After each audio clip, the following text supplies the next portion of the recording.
খুব সহজ পদ্ধতিতে শীতের যে কোনো অনুষ্ঠানের জন্য তোমরা কিন্তু এভাবে টমেটো চাটনি বানিয়ে নিতেই পারো। চলো তাহলে দেখে নেওয়া যাক কত সহজে টমেটো চাটনি বানিয়ে নেওয়া যায়। এই টমেটো চাটনি বানানোর জন্য আমি নিয়েছি এখানে ৬-৭টা ছোট ছোট লাল টমেটো। লাল নিচ্ছি কারণ যাতে টমেটো চাটনির রঙটা সুন্দর হয়। তারপর টমেটোগুলো একটি গ্রেটারের সাহায্যে আমি কিন্তু গ্রেট করে নিয়েছি, কারণ এই চাটনিতে আমি টমেটোর চোচাটা ব্যবহার করব না। তাই টমেটোটাকে গ্রেট করে নেওয়া এই কারণেই যাতে টমেটো থেকে টমেটোর যে সমস্ত রসটা সেটা বেরিয়ে যায়। তোমরাই দেখো বন্ধুরা, কত সহজে টমেটোটা গ্রেট করে নেওয়ার জন্য টমেটো থেকে টমেটোর রস সম্পূর্ণ আলাদা করে নেওয়া গেল। অনেকেই আছে টমেটোর চাটনিতে টমেটোর চোচা পড়লে বিরক্ত বোধ করে, তাদের জন্য এভাবে চাটনি করে নেওয়াটা অনেকটাই সহজ এবং পারফেক্ট হবে। চাটনিতে ফোড়ন দেওয়ার জন্য আমি নিয়েছি একটি শুকনো লঙ্কা, একটি তেজপাতা ও আদা কুচি।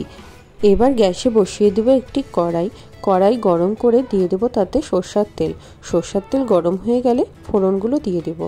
ফোড়নে আদা কুচিটা দেওয়া হলে আদা কুচির যে একটা সুন্দর গন্ধ বেরোবে, সেটা কিন্তু এই টমেটো চাটনিতে একটা আলাদাই ফ্লেভার আনবে।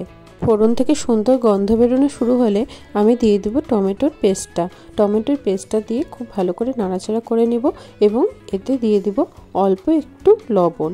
জাস্ট মিষ্টিটার ব্যালেন্সের জন্যই কিন্তু লবণটা দিয়ে কিন্তু খুব ভালো করে নাড়াচাড়া করে নেব। এবার আমি দিয়ে দেব হাফ কাপের একটু বেশি চিনিটা কিন্তু তোমরা তোমাদের স্বাদ মতো ইউজ করবে। চিনিটা দেওয়ার পরেই কিন্তু টমেটোর চাটনির রঙটা আরেকটু গাঢ় হয়ে যাবে।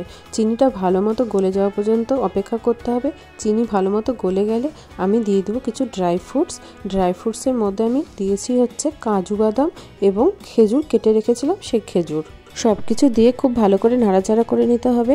আর এই খুব সাধারণ এবং সহজ পদ্ধতিতে করা টমেটোর চাটনিতে কিন্তু আমি কোনো রকমের ভাজা মশলার ইউজ করছি না। এখানে যে আদার ফ্লেভারটা, সেটাই একটা সুন্দর মিষ্টি গন্ধ নিয়ে আসবে চাটনিতে। চাটনিটা রেডি হয়ে গেছে। আমার সাথে থাকার জন্য সকলকে ধন্যবাদ।